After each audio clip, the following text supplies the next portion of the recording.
नमस्कार प्रणाम। हम बानी अमरजीत सिंह और रउआ बानी हमरा साथे बिहार के राजनीतिक पर गरमाहट जौन बाटे एकरा पर कुछ जानकारी प्राप्त करे खातिर।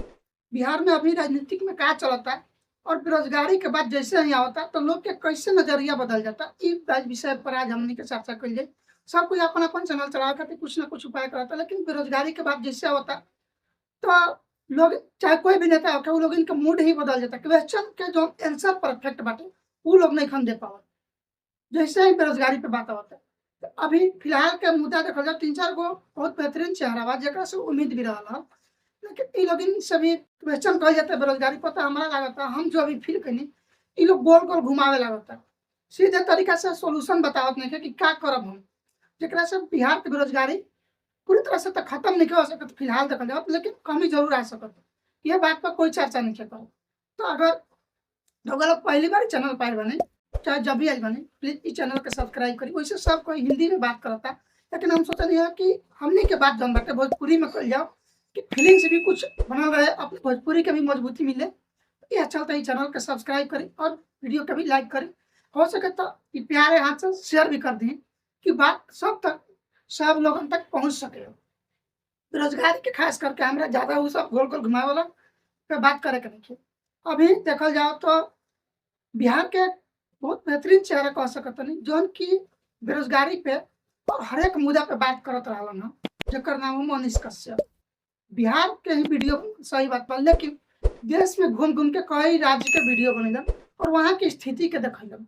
लेकिन अभी 25 तारीख के ज्वाइन करलन एगो पार्टी, लेकिन 25 से पहले वो निर्दलीय रहल और उनके द्वारा ई कहल भी गइल कि हम दूसरा पार्टी में सटे के कोशिश कइनी, लेकिन कोई सटावल ना।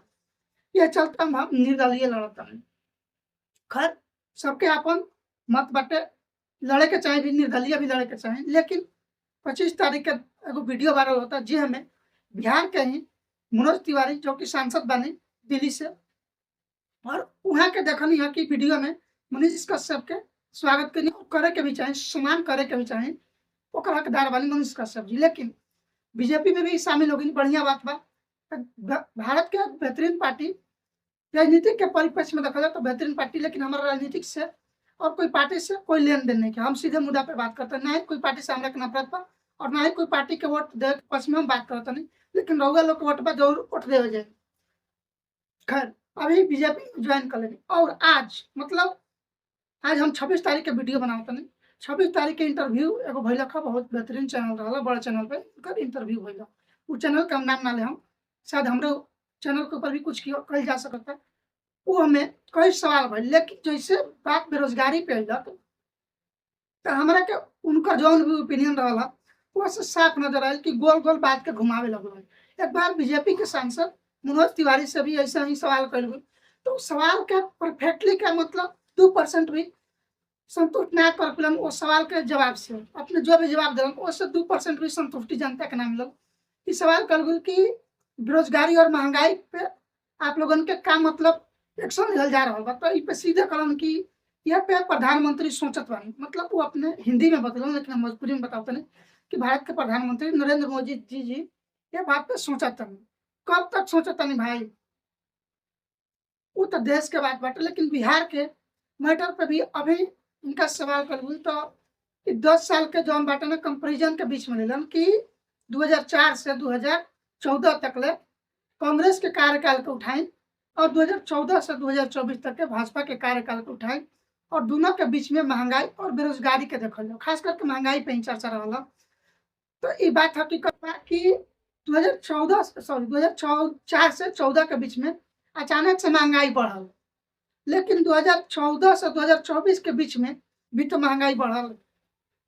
उनकर का नाम रहल, साफ-साफ ही बात करम, इस बात शायद हमरा के भी बढ़िया से चुभल और रउआ को भी चुभ सकता कि 2004 से लेकर 14 के बीच में लोग के सोच से मतलब एगो साइकिल किने में भी सोचत रहलन हन, लेकिन 2014 के बाद यानी कि 2024 से 14 के बीच में अगर देखल जाओ तो कोई बुलेट भी खरीद लेता, मतलब कोई बुलेट खरीदे में भी नहीं सोचत।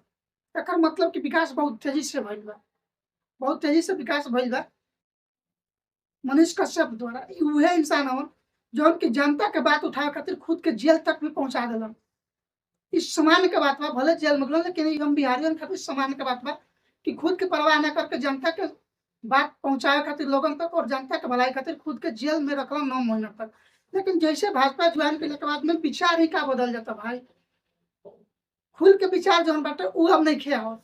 अभी आज के इंटरव्यू रहल अभी अगले टाइम में देखी दूसरे साइड में काराकाट में अभी कुछ ज़्यादा ही देखल जाओ तो यहाँ पे भी भूचाल मचल बा। काराकाट सीट से अभी उपेंद्र कुशवाहा, राजाराम सिंह और पवन सिंह ई 3 गो के त्रिपक्षीय टक्कर बहुत जबरदस्त होखे वाला बाटे। अभी देखी यहाँ से का जीतता के जीतता, लेकिन यहाँ पर भी पवन सिंह से सवाल कइल गइल कि यहाँ खातिर का करम। अभी कई गो सवाल, लेकिन कुछ दिन पहले शायद 1 महीना के ही न्यूज़ ह, 1 महीने के भीतर कहीं पवन सिंह से सवाल कइल गइल कि राउर मुद्दा का बाटे। मतलब हिंदी में ही सवाल कइल गइल, लेकिन भोजपुरी में बताओ तनी कि मुद्दा का बाटे। सवाल ई रहल कि जब सांसद बनम त का करम। ई जवाब ना दे पइलन पवन सिंह कि हम का करम ओ टाइम में। एक नेता के तो ई पता होके चाही कि हम जौना क्षेत्र से जातनी ओ क्षेत्र के कंडीशन का बा। हम जहाँ खड़ा होतनी उ क्षेत्र के कंडीशन का बा, वहाँ का जरूरत बाटे। ओकरा के हम संसद में कैसे लेके जाई और का हम ओपर बात करम, ई भी पता ना रहल। खैर अभी के 1-2 दिन के पहले के इंटरव्यू रहल शायद, जेमे ई पूछल गइल पत्रकार के द्वारा कि काराकाट खातिर का करम रउआ अगर जीततनी त। तो सीधे तौर पे उनका द्वारा कहल गइल कि यहाँ पे एगो फिल्म सिटी बनी। वैसे ही फिल्म और कलाकारी में बहुत नामी बढ़न तो अपने हिसाब से ही सोचलन जरूर, लेकिन भैया फिल्म सिटी से का बिहार के विकास हो जाई। बात सही बा कि तू अपने क्षेत्र के ही विकास करबा, लेकिन एगो क्षेत्र के विकास होके से का बिहार के विकास हो जाई और एगो फिल्म सिटी बने से कितना लोगन के रोजगार मिल जाई। अभी कहबा कि इतना दिन से सब कोई तो सांसद बनते बा 5-5 साल खातिर के का कर लेलस। तो अब बात आ गइल बाटे परिवर्तन के। अब हरेक युवा जौन बा न, हरेक यंगेस्ट, हरेक यंग जवान जुआन जो लोग बाड़े उ क्वेश्चन करिहन। जरूरत बाटे भाई, ग्रेजुएशन कर के लोग मारल फिरताने रोजगार खातिर। 10,000 12,000 के नौकरी भी नइखे मिलत। और राज्य में तो अभी यूपी में ही देखल जाओ हमनिए के सटल राज्य बाटे, कितना डेवलपमेंट होकता। ज़्यादा दूर नइखे नोएडा, नोएडा ज़्यादा दूर नइखे बिहार के, मतलब आरा जिला से देखल जाओ तो लगभग वही 800-900 के बीच के करीब में बाटे, मतलब 8 से 900 किलोमीटर के बीच में बाटे ये। और यहाँ पे का जबरदस्त डेवलपमेंट बाटे। बिहार में अगर छोटा सा फैक्ट्री नइखे लग पावत का बाटे, तो बिहार के जौन राजनीति करे वाला लोग बाड़े उ लोगन के सीधा मकसद बा कि भैया खुद के कुर्सी पे बैठा के रख, बाकी जनता के गोल-गोल घुमावत रह। बात वैसे ही बाटे कि मुर्गी काटे के बाटे तो ओकरा के पहले दाना खिलावो, 10 रुपया के 5 रुपया के दाना खिलावो, ओकरा के काट के मीट बेच दो 200 के। तो ठीक हमरा लगता कि इ लोगन के ऐसा ही तरीका बाटे कि हमनी के छोटी-छोटी चीज़ पे लुभाइत रहे, भैया ई 5 किलो राशन ला और हमनी के एही में खुश बानी। कोई भी अपन लइका के पढ़ावता, लड़की के पढ़ावता काहे खातिर? रोजगार मिले। हम ई नहीं कहत कि सरकार डायरेक्ट रोजगार देवे, एकर हम नइखे पक्ष में। काहे कि सरकार के पास इतना वैकेंसीज नइखे और ना इतना भी फंडिंग बा कि उ सबके रोजगार देवे सरकारी। लेकिन प्राइवेट सेक्टर के भी तो लेके आवक चाहिए बिहार में। का ऐसा नइखे हो सकत? यूपी में देखल जाए तो सब कोई सरकारी नौकरी नइखे करत। हर एक राज्य में सब कोई सरकारी नौकरी नइखे करत। लेकिन देखी यूपी में का डेवलपमेंट बाटे। यहाँ पे सरकारी नौकरी से ज़्यादा हमरा लगता कि प्राइवेट नौकरी करे वाला बाड़े और बेहतर ज़िंदगी जियता लोग। काहे? काहे कि यहाँ प्राइवेट सेक्टर मजबूत बाटे, यहाँ फैक्ट्री बाटे।